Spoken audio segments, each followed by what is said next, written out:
आप सब? मैं हर बार की तरह इस बार भी उम्मीद करता हूँ कि आप बहुत अच्छे होंगे, घर पे स्वस्थ होंगे, सुरक्षित होंगे, साथ में आपका पूरा परिवार स्वस्थ और सुरक्षित होगा। जैसा कि आप सब जानते हैं कि मेरा नाम पंकज ओझा है और हमारा जो चैनल है हमारा और आपका फिजिक्स वर्ल्ड, इस पे हम फिजिक्स की क्लास 12th और 11th की वीडियोस लेक्चर्स लेके आते हैं।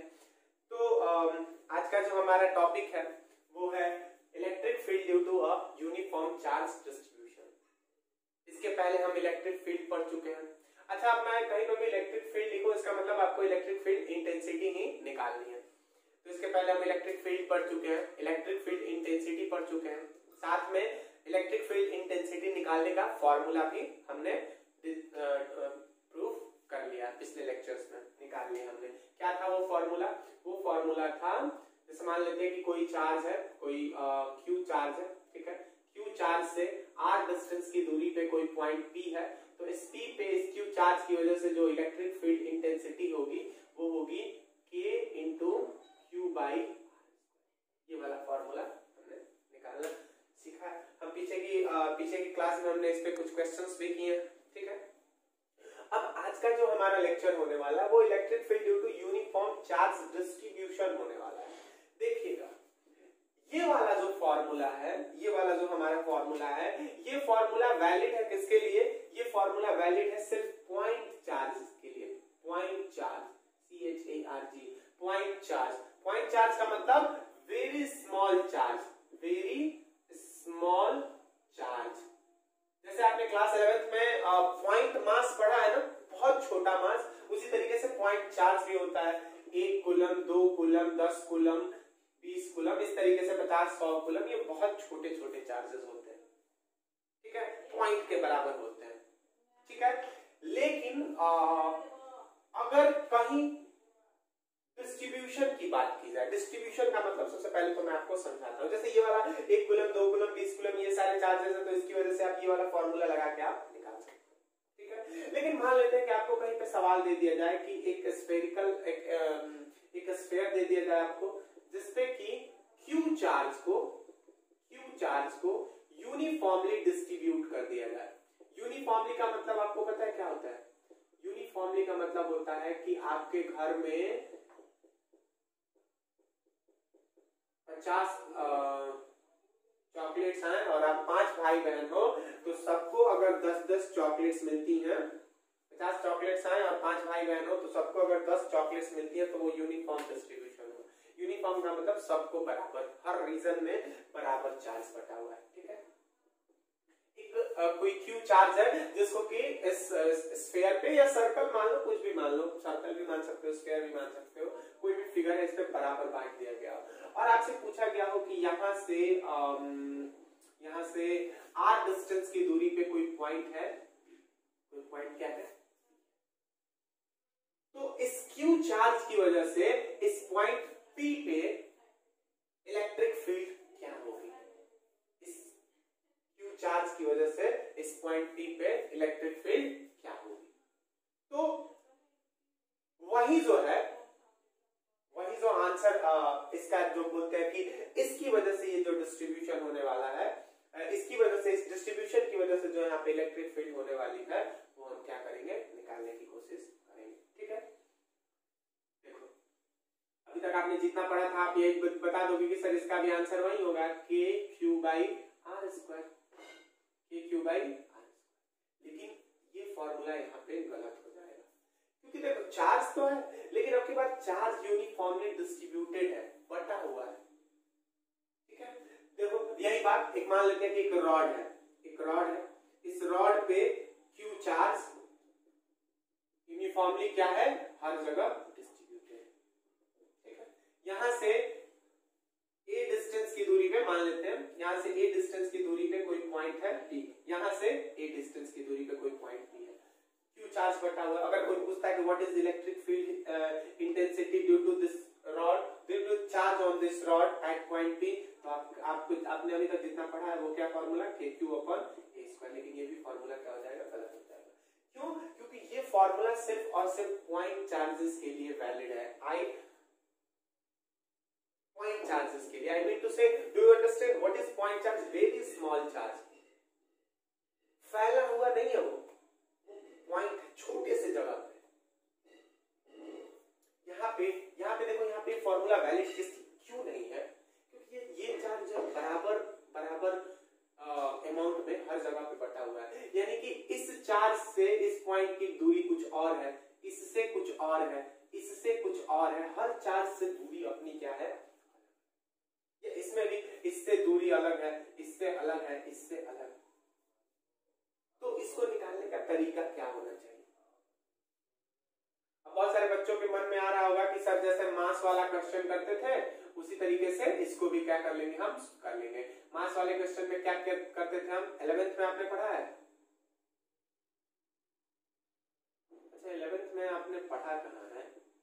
11th में मास वाला जो कॉन्सेप्ट होता था उसमें पूरे मास को क्या मान लेते थे, सेंटर पे मान लेते थे, जो कि COM सेंटर ऑफ मास वाला कॉन्सेप्ट था।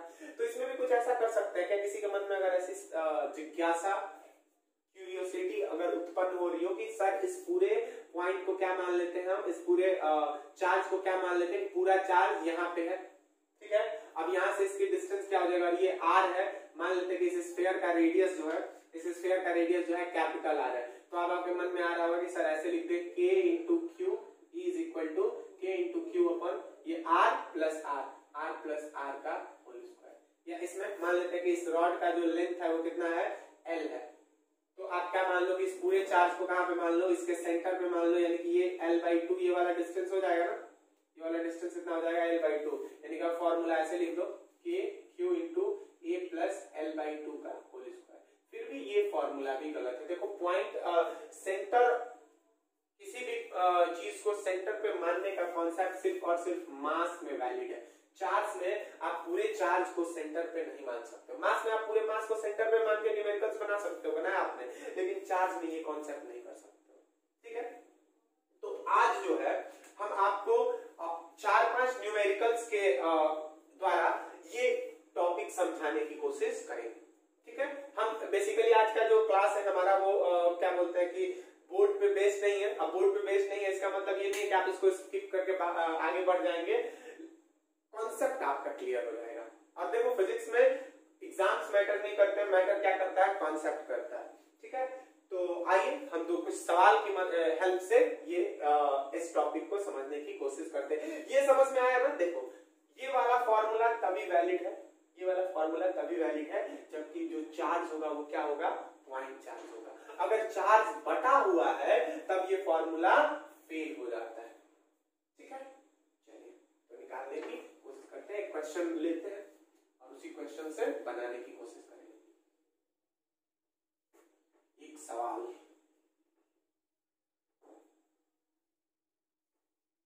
क्या है वो सवाल?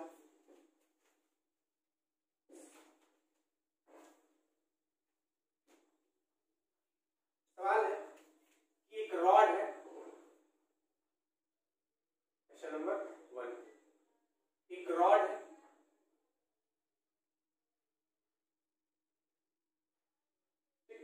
जिसपे Q चार्ज जो है यूनिफॉर्मली डिस्ट्रीब्यूटेड है। क्या डिस्ट्रीब्यूटेड है? Q charge. अब यूनिफॉर्मली डिस्ट्रीब्यूटेड है का मतलब आपको पता है कि हर जगह क्या है, बराबर बराबर सबको मिला, मतलब पूरे रीजन में बराबर चार्ज बटा हुआ। किसी को ऐसा नहीं कि ज्यादा किसी को कम। देखो नॉन यूनिफॉर्म का अगर मैं बनाता, नॉन यूनिफॉर्म का बनाता तो ऐसे बनाता,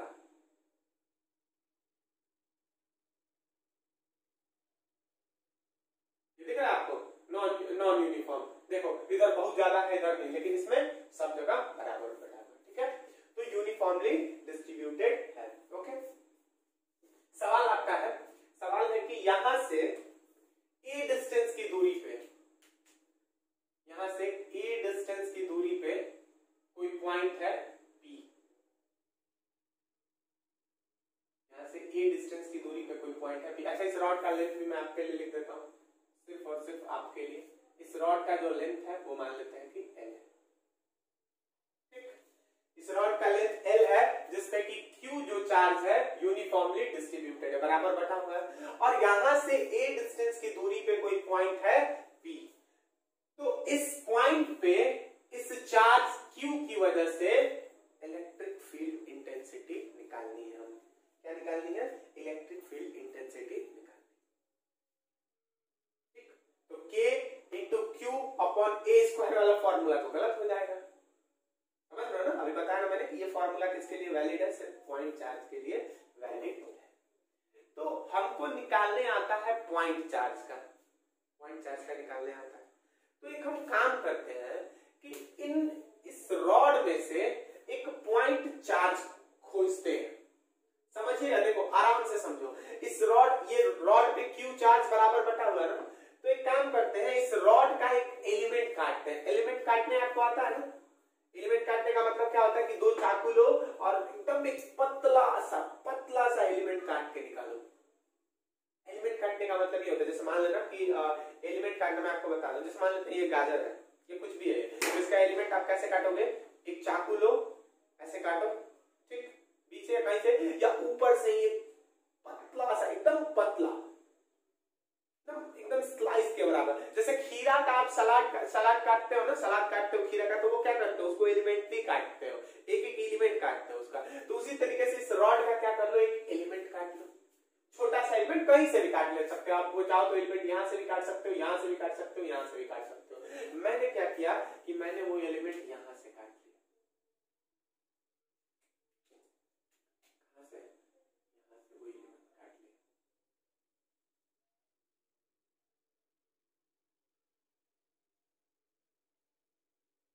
ये वाला एलिमेंट यहां से काट लिया, ऐसे देखना, ये वाला एलिमेंट काट लिया, ठीक। अरे भैया क्या कर रहे हैं, दो चाकू लेके ऐसे कर रहे हैं, एकदम पतला सा एक स्लाइस निकाल लेना है।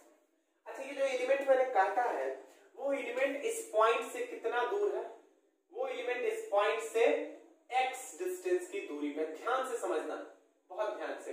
वो वाला पॉइंट क्या है, cut an element, cut an element, small element, element of length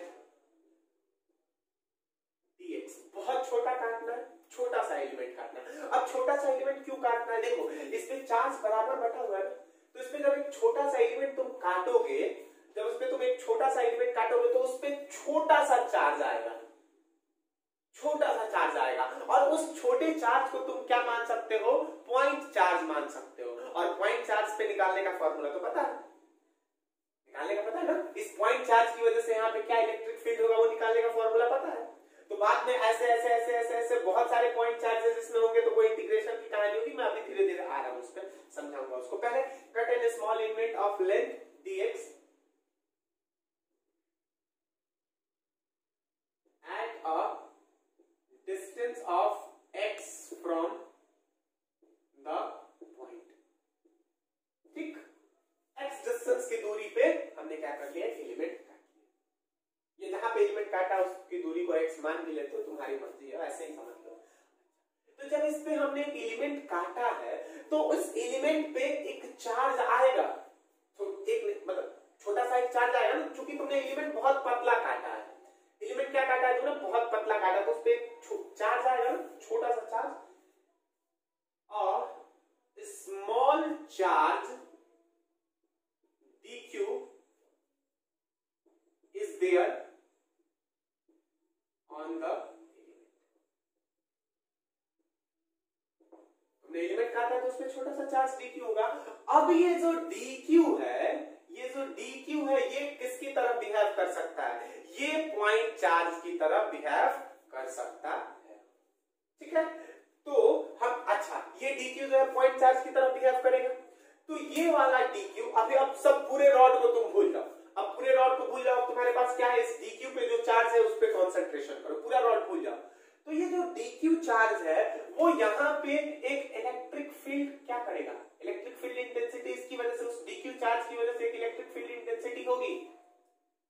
ये सब पॉजिटिव है तो यहाँ पे डायरेक्शन इस तरीके से होगा। अब पूरे रॉड को भूल जाओ, अब मान लो कि सिर्फ यहाँ पे क्या है, एक dq चार्ज है छोटा सा, और यहाँ से अभी डिस्टेंस वगैरह की बात नहीं करेंगे हम, डिस्टेंस कितना लिया जाएगा, ये पॉइंट p है, तो इसकी वजह से एक छोटा सा यहाँ पे इधर इलेक्ट्रिक फील्ड होगी, इधर इलेक्ट्रिक फील्ड होगा। अच्छा, वो जो इलेक्ट्रिक फील्ड होगा वो भी क्या होगा, बहुत छोटा होगा कि नहीं होगा, चार्ज छोटा है भैया, चार्ज छोटा है तो इलेक्ट्रिक फील्ड भी वो क्या होगी, छोटी ही होगी। तो उस इलेक्ट्रिक फील्ड को हमने क्या नाम दे दिया, डी। इस इलेक्ट्रिक फील्ड को मैं क्या नाम दूं, तो मैंने उसको क्या नाम दे दिया, डी। समझ लो,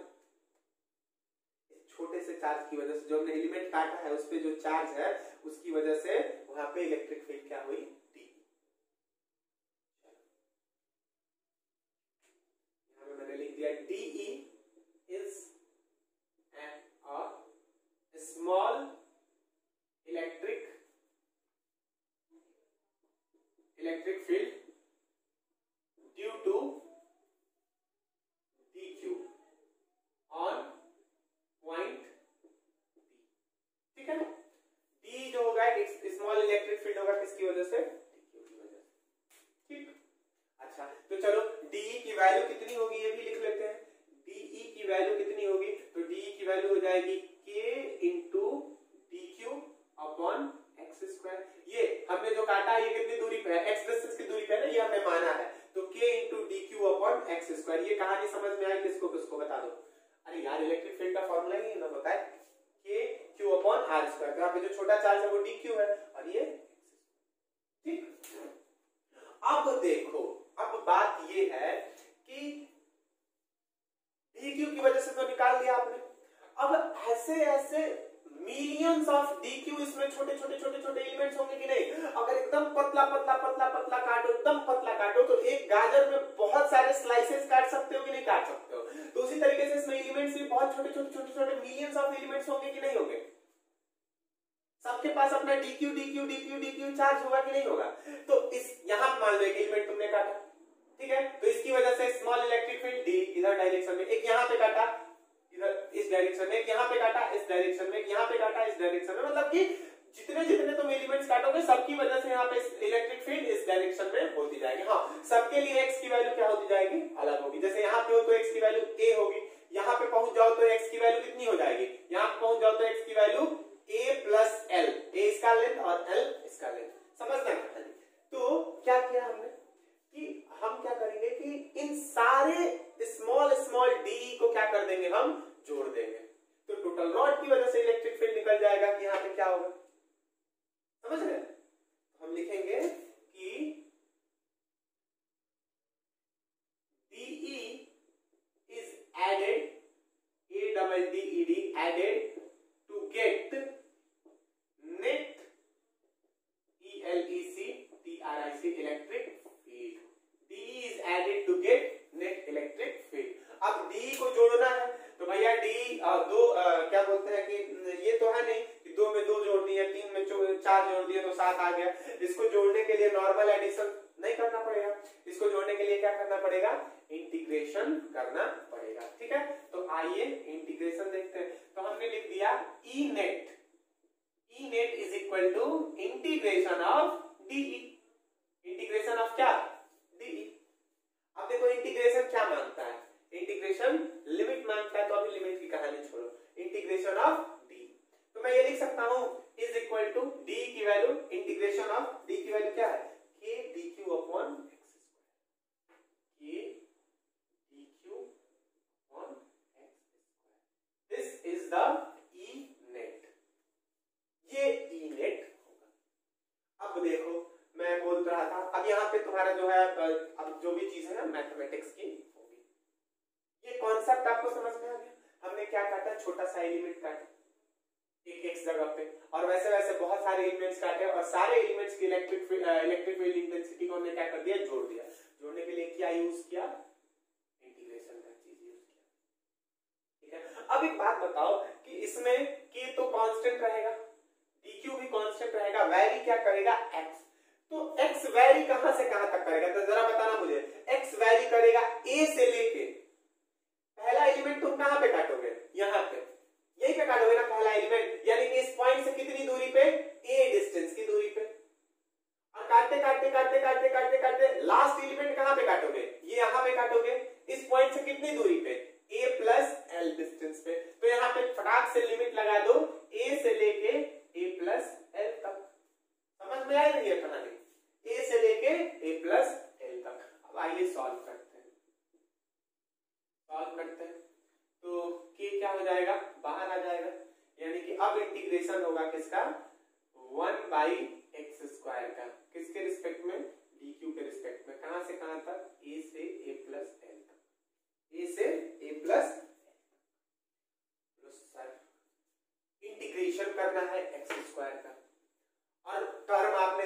किसके रिस्पेक्ट में, dq के रिस्पेक्ट में। तो कभी ये पॉसिबल है? अरे भाई x का इंटीग्रेशन x के ही फॉर्म में होना चाहिए, y का इंटीग्रेशन y के ही फॉर्म में होना चाहिए। यहाँ पे अलग टर्म है और यहाँ पे अलग टर्म है, इंटीग्रेशन पॉसिबल है? तो हमको क्या करना है, हमको इस dq को क्या कर देना है, dx के फॉर्म में बदल देना है। अब बोले सर हम न्यूटन तो है नहीं कि हम अपना जो मना है उसमें बदल देंगे, आप प्रूफ देके बताओ तब तो बदलेंगे हम। तो चलिए इस dq को अगर dx के फॉर्म में बदल दे तब ये कहानी आसान हो जाएगी।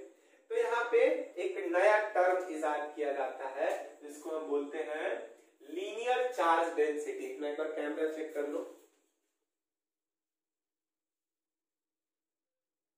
सब कुशल मंगल तो है ना? नीचे थोड़ा सा,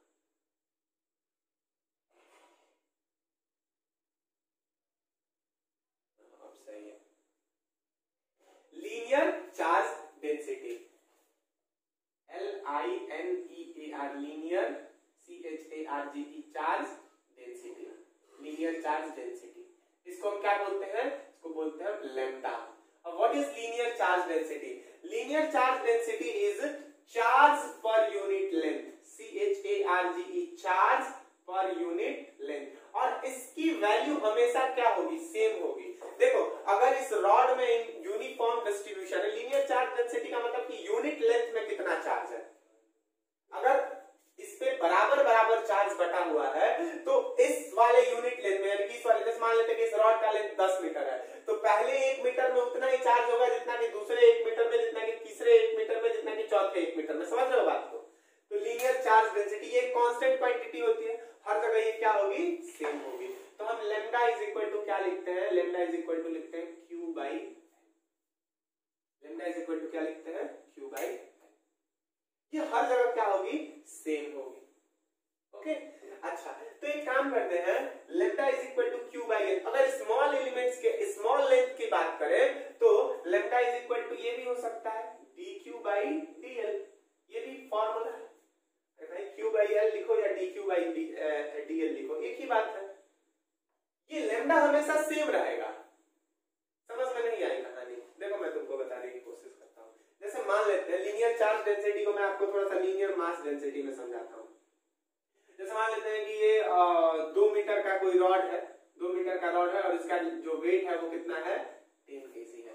तो इसका लीनियर मास डेंसिटी कितना हो जाएगा, 5 kg पर मीटर, 5 kg पर मीटर हो जाएगा ना। देखना, तो अगर तुम ये जो 5 की ये जो वैल्यू है ये हमेशा सेम रहेगी, यानी कि पहले 1 मीटर की भी 5 kg और दूसरे 1 मीटर की भी 5 kg।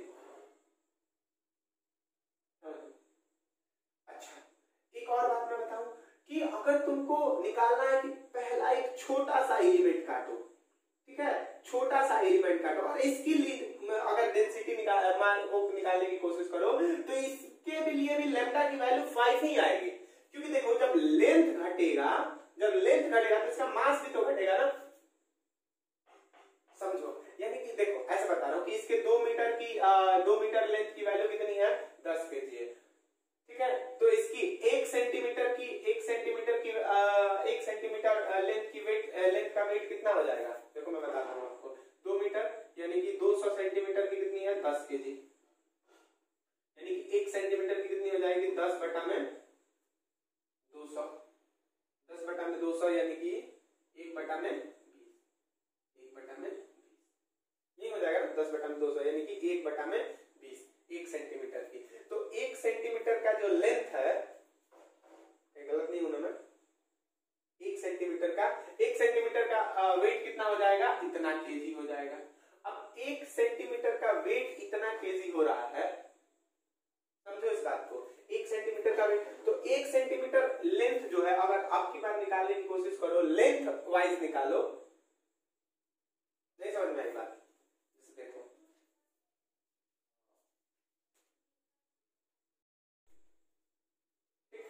तो dq बाई dl, तो यहां से आप अगर क्या बोलते हैं कि dq की वैल्यू निकालो तो dq इज इक्वल टू हो जाएगा lambda dl, dq is equal to क्या हो जाएगा, लैम्डा डी है, समझ रहे हो?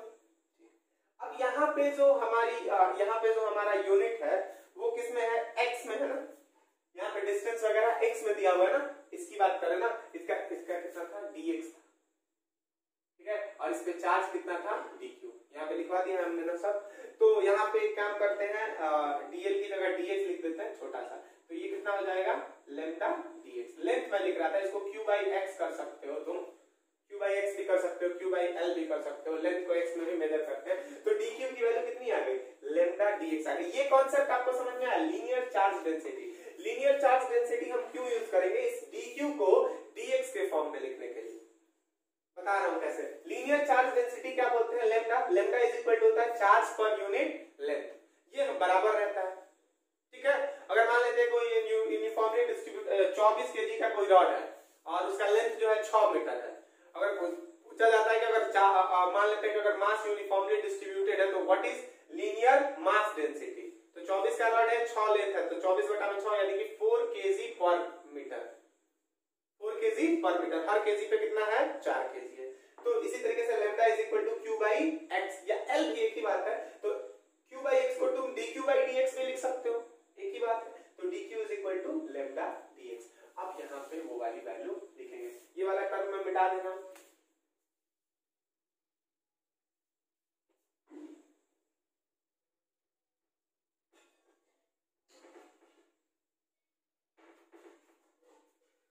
चलिए। तो E net is equal to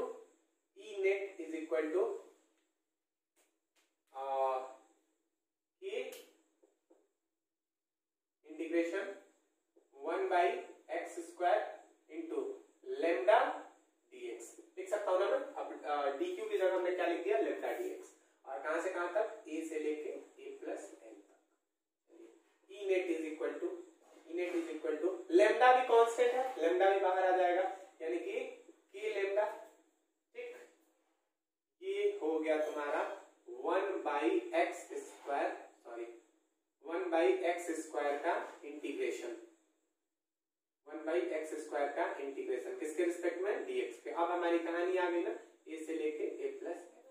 अब 1 by x स्क्वायर का मतलब होता है x टू द पावर -2, और इंटीग्रेशन का मैंने फॉर्मूला बताया ना, x to the power n का इंटीग्रेशन का क्या होता है, x to the power n+1 divided by n+1। तो x टू द पावर -2 का कितना हो जाएगा, x to the power -2+1 divided by -2+1, यानी कि x टू द पावर ऊपर -1 डिवाइडेड बाई -1, ऐसा हो जाएगा ना, यानी कि माइनस का 1 by x। देखो मैंने समझा दिया, इसको समझ जाओ एक बार, मैं दोबारा मैं नहीं समझाऊंगा, -1 by x। चलिए तो इसको लिख देते हैं, is equal to k lambda bracket में -1 by x, इंटीग्रेशन हो गया। अब लगाना क्या है, लिमिट a और a प्लस l। तो एक बार x की जगह पे क्या लिख देंगे, a प्लस l लिख देंगे, और एक बार x की जगह पे क्या लिख देंगे, a लिख देंगे, यानी कि k लैम्डा, इधर लिखेंगे हम -1 by a प्लस l, और माइनस, समझ रहे हो ना इंटीग्रेशन कैसे किया है, आपने देखा है ना। एक बार इस पूरे टर्म की जगह पे ये माइनस का साइन, एक बार इस पूरे टर्म की वजह से जगह पे, तो फिर एक बार माइनस हो जाएगा ना, क्योंकि यहाँ पे माइनस है, ये हो जाएगा -1 by a, -1 by a, यानी कि ये प्लस का 1 by a हो जाएगा, ठीक है। तो ये हो जाएगा E net is equal to a lambda 1 by a -1 by a plus, ये तुम्हारी value a lambda 1 by a -1 by a plus l। इसको आप क्या कर लीजिए, नोट कर लीजिए, ठीक है। पॉज करके पीछे वाला भी नोट कर लीजिएगा, और इसको भी क्या कर लीजिए, नोट कर लीजिए, ठीक। चलिए समझ में आया, अगला सवाल आप करेंगे, पॉज करके इसको नोट कर लीजिए। हमने क्या काटा, छोटा छोटा एलिमेंट काटा, उन एलिमेंट्स की वजह से क्या निकाला, इलेक्ट्रिक फील्ड इंटेंसिटी निकाली, और उनको क्या कर दिया, जोड़ दिया, ठीक। दूसरा सवाल,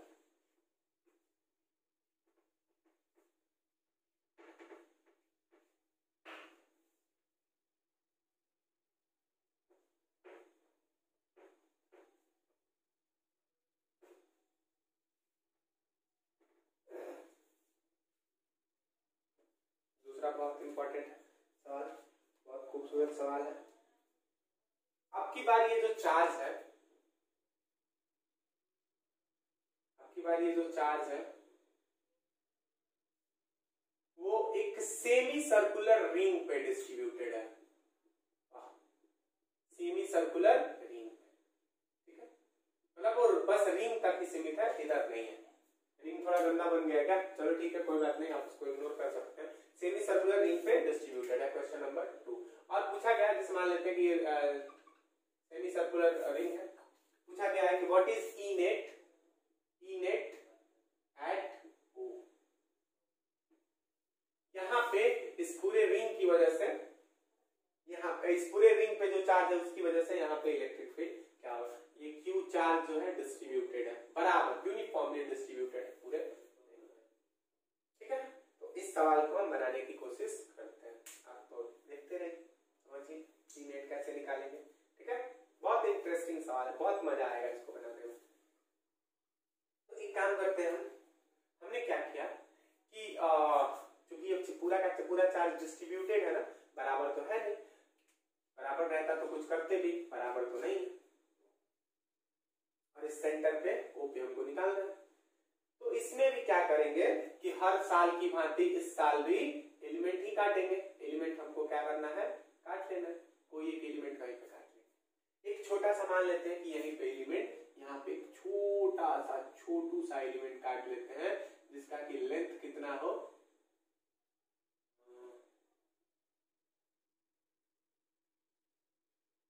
इसका लेंथ मान लेते हैं dx लेंथ का, और dx लेंथ का एलिमेंट होगा तो इस पे चार्ज कितना हो जाएगा? छोटा सा चार्ज हो जाएगा dq।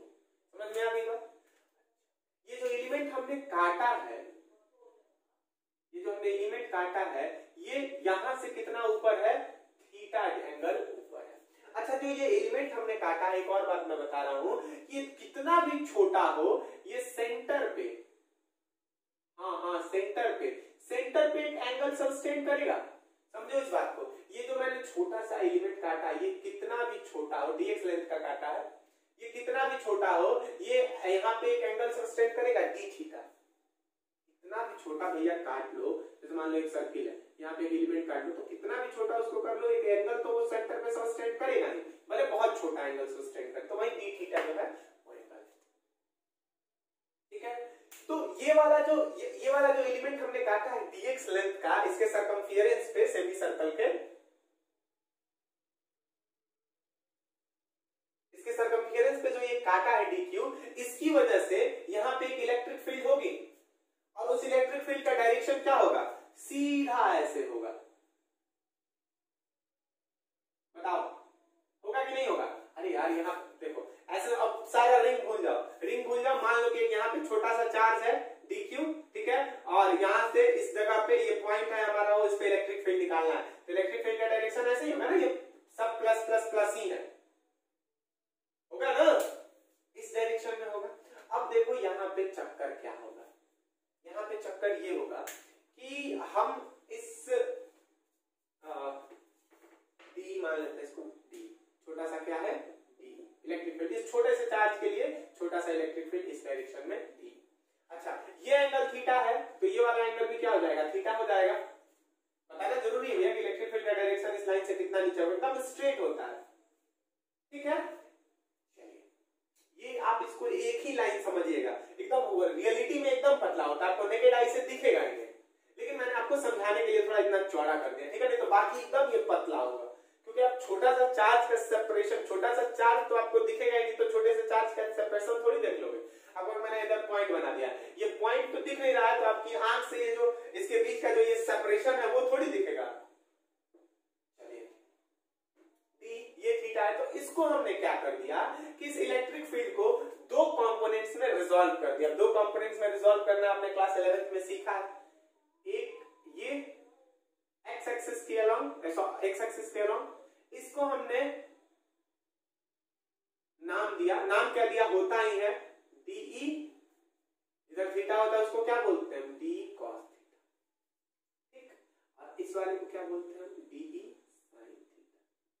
समझ में आ गई कहानी? इस इलेक्ट्रिक फील्ड को हमने बांट दिया दो डायरेक्शंस में, एक dE cos थीटा और एक dE sin theta.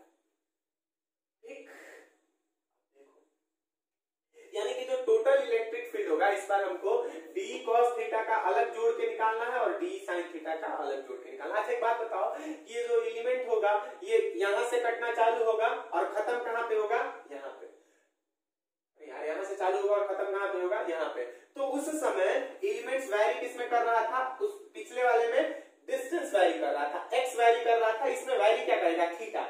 Theta 0 degree, 1 degree, 2 degree, 3 degree, 30 degree, 40 degree, 45 degree, 90 degree, 100 degree, 110, 120, 180, माने कि 0 से लेके 180 तक में सारे एलिमेंट्स क्या हो जाएंगे, कवर हो जाएंगे। अरे भैया जो यहाँ पे एलिमेंट काटोगे वो 0 डिग्री, यहाँ पे काटोगे 30 डिग्री, यहाँ पे काटोगे 45 डिग्री, यहाँ पे काटोगे 90 डिग्री, यहाँ पे काटोगे 120 डिग्री, यहाँ पे काटोगे 180 डिग्री।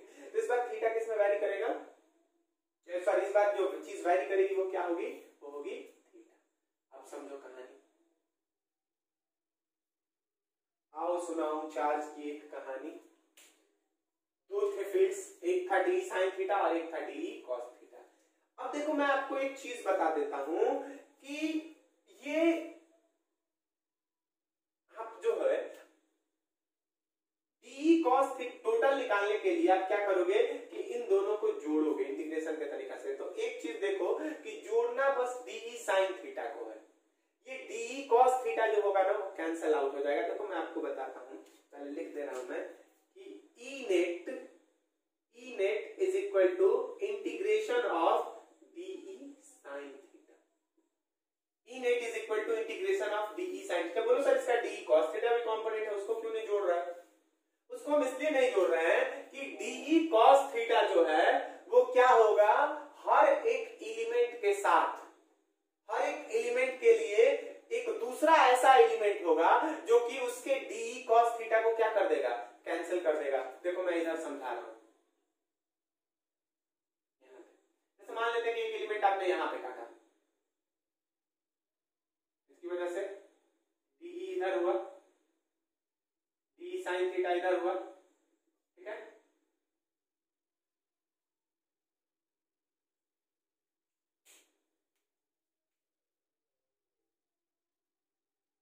d sin थीटा और इधर क्या हो जाएगा,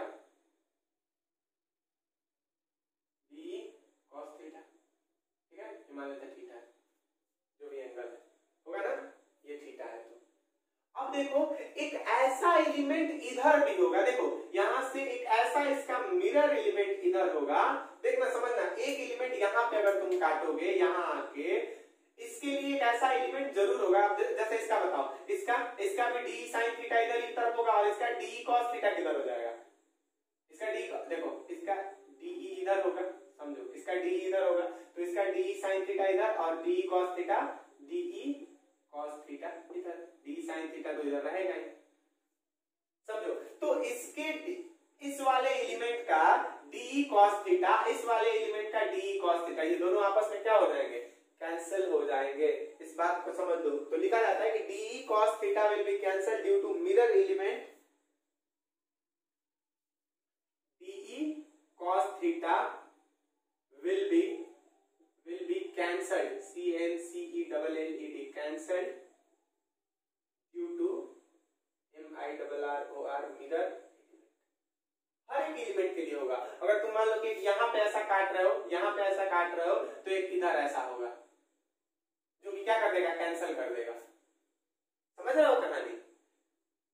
अगर यहां पे काट रहे हो तो यहाँ पे, अच्छा जो 90 वाला होगा उसका तो होगा ही नहीं, सीधे नीचे की तरफ होगा। यानी कि इंटीग्रेशन सिर्फ किसका होगा, dE sin थीटा का। 90 वाला नहीं होगा, समझ में आया ना, 90 वाला सीधा नीचे जाएगा ना, इसके कोई कंपोनेंट ही नहीं होंगे, ये डायरेक्ट एकदम नीचे की तरफ वो करेगा। तो क्या करेंगे,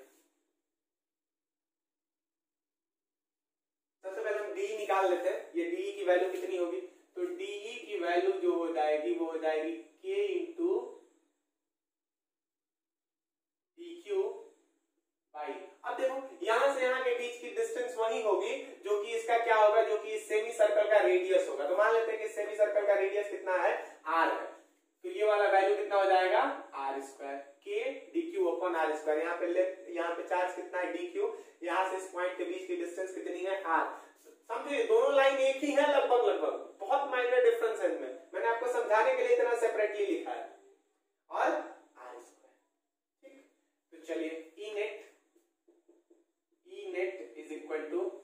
integration of D sine theta. अब इंटीग्रेशन कहां से कहां तक होगा भैया, तो 0 डिग्री से लेके और पाई डिग्री तक, 0 से लेके 180 तक।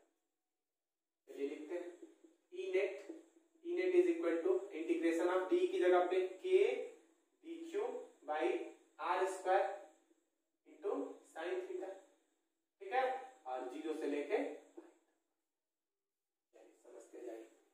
अब देखो यहाँ पे जो कांस्टेंट वैल्यूज होंगी उनको क्या कर देंगे, हम बाहर निकाल लेंगे।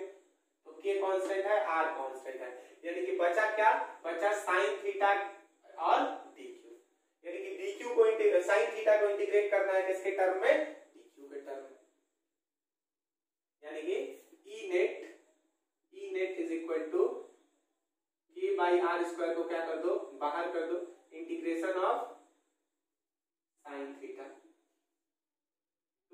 डी क्यू पहले था और साइन थीटा बाद में, मैं ऐसे लिख सकता हूं ना, कोई दिक्कत नहीं, 0 से। अब देखो इधर है थीटा और इंटीग्रेट करना है क्यू के टर्म में, ये तो नाइंसाफी हो गई ना बच्चों, नाइंसाफी इसलिए हो गई क्योंकि साइन थीटा है, यहाँ पे डी थीटा होता तब हम इंटीग्रेट कर सकते थे, यहाँ पे तो क्यू है। तो वही काम इसमें भी करेंगे हम, कौन सा काम, लीनियर चार्ज डेंसिटी वाला कहानी लेके आएंगे।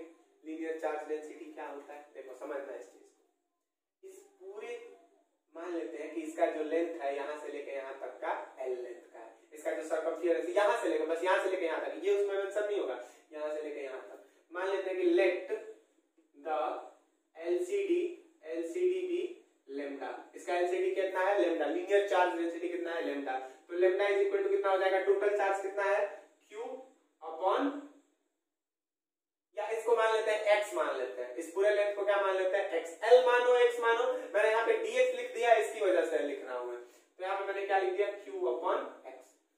तो लेम्डा इज इक्वल टू ये भी हो सकता है ना, dq by dx, dq by dx, समझ रहे हो, lambda is equal to dq by dx, नीचे वाला दिख रहा है ना, हाँ दिख रहा है, dq बाई dx।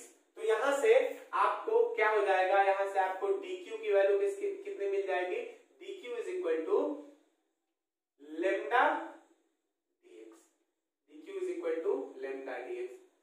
अब यहाँ पे अगर dq की वैल्यू तुम लेम्डा dx रख दो तो लेम्डा कांस्टेंट है, बाहर आ जाएगा साइन थीटा, यानी कि साइन थीटा इंटू dx, फिर से साइन थीटा को इंटीग्रेट किसमें करना पड़ेगा, x के टर्म में। अभी भी कहानी वही की वही रह गई, अभी भी हमारा सेम नहीं मिला। तो अब देखो, अब मैं आपको एक बहुत ही खूबसूरत सा चीज बताता हूं जो कि आपने जूनियर क्लासेस में पढ़ लिया है। जैसे मान लेते हैं कि कोई एक आर्क है जिसका लेंथ L है, ये वाला एंगल थीटा है और इसकी रेडियस R है। तो आपने पढ़ा है theta is equal to L by R, theta is equal to L by R। तो यहाँ से L की वैल्यू किसके बराबर होती थी, थीटा इंटू R के बराबर। ये कहानी याद है, ये कहानी लगा दो यहाँ पे। इसमें कितना है, यहाँ पे इसका लेंथ कितना है, dx है, इसकी रेडियस कितनी है, इसकी रेडियस है r, और ये कितना है, ये है d थीटा, यही है ना। तो कहानी क्या हो जाएगी बताओ, d theta is equal to कितना हो जाएगा, dx by r, length of r कितना है dx, तो यहाँ से dx की वैल्यू किसके बराबर हो जाएगी, r d थीटा के बराबर। समझ में आई बात, ये r d थीटा। अब यहाँ पे dx के बदले में क्या लिख दो, r d थीटा लिख दो। अब देखो बन गया, dq is equal to lambda और dx की जगह पे r d थीटा, वैल्यू रख दो, ये वाली इस वैल्यू, ये वाली वैल्यू रख दो। कहां पे ये वाली वैल्यू रखनी है, यहाँ पे। ये सारे आपके क्या है, ये सारे आपके रफ कैलकुलेशंस हैं, ये सारे रफ नहीं है, मतलब मैंने आपको समझाने के लिए किया हुआ है, ठीक। तो कहां में लिखो, कहां लिखो, कहां लिखो, चलो यहीं पे लिखता हूं। तो E net is equal to, दिख रहा है ना आपको, E net is equal to K by R square into integration of sine theta, dq की जगह ये वाली, dq की जगह ये वाली वैल्यू रख दो ना, यानी कि लेम्डा r d थीटा, कहां से कहां तक, 0 से लेके पाई तक। चलो अब इसमें जो जो वैल्यूज बाहर आने वाली है उनको बाहर निकाल दो, लेम्डा कांस्टेंट है, r कांस्टेंट है, बाहर निकाल दो। तो E net is equal to हो जाएगा, ई नेट इज इक्वल टू के लेम्डा, एक r से ऊपर r आएगा तो कैंसिल आउट हो जाएगा, K lambda by r, integration integration of sine theta with respect to theta. कहां से कहां तक? 0 से पाई तक। अब साइन थीटा का इंटीग्रेशन क्या होता है आपको पता है? साइन थीटा का इंटीग्रेशन होता है minus cos theta. Sine theta का इंटीग्रेशन माइनस कॉस थीटा। चलिए तो यहाँ पे E net is equal to K lambda by R minus cos theta. कहां से कहां तक? 0 से लेके पाई तक। तो एक बार यहाँ पे पाई रखेंगे, एक बार यहाँ पे 0 रखेंगे, यानी कि ई net is equal to K lambda by are, एक बार माइनस कॉस पाई और एक बार माइनस तो बीच में साइन आता है, यहाँ पे माइनस कॉस 0। ये कहानी आपको समझ में आनी चाहिए। माइनस ये वाला तो यूनिवर्सल साइन है, ठीक है, माइनस ऐसे ब्लू से लिख दे रहा हूं, minus cos pi minus cos 0, ठीक है। चलिए अब इसको सॉल्व करते हैं।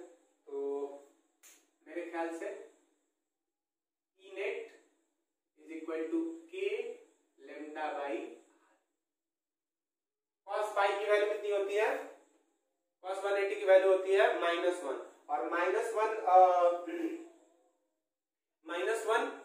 कॉस पाई की वैल्यू कितनी होती है? कॉस 180 की वैल्यू -1 और ऑलरेडी ये माइनस लगा हुआ है, यानी कि हो जाएगा 1, ठीक है। और cos 0 की वैल्यू 1, तो ये इस पूरे टर्म की वैल्यू क्या हो जाएगी? -1 और माइनस इंटू माइनस यानी कि प्लस का 1, यानी कि आंसर मैं यहाँ पे लिख दे रहा हूँ। आंसर कहाँ पे लिख दूं? यहाँ पे लिख दे रहा हूँ E net at 0 is equal to 2k lambda by तो इस तरीके से ये हमारा क्या आ गया? आंसर आ गया 2k लेमडा बाई आर। अब देखिए इसमें 2-3 सवाल और है, 2 सवाल और है, ठीक है। तो उन 2 सवाल की वीडियो अगर आप कमेंट करेंगे कि सर और भी इस पे सवाल बना दीजिए, जैसे क्वाड्रेंट में का है और भी इंपॉर्टेंट अच्छे क्वेश्चन है, तो अगर आप मुझे कमेंट करेंगे तभी मैं और 2-3 सवाल जो है उनको बनाऊंगा, अन्यथा इसी पे करके और फिर आगे हम बढ़ जाएंगे, ठीक है। तो पढ़ाई करते रहिए। Good bye everyone.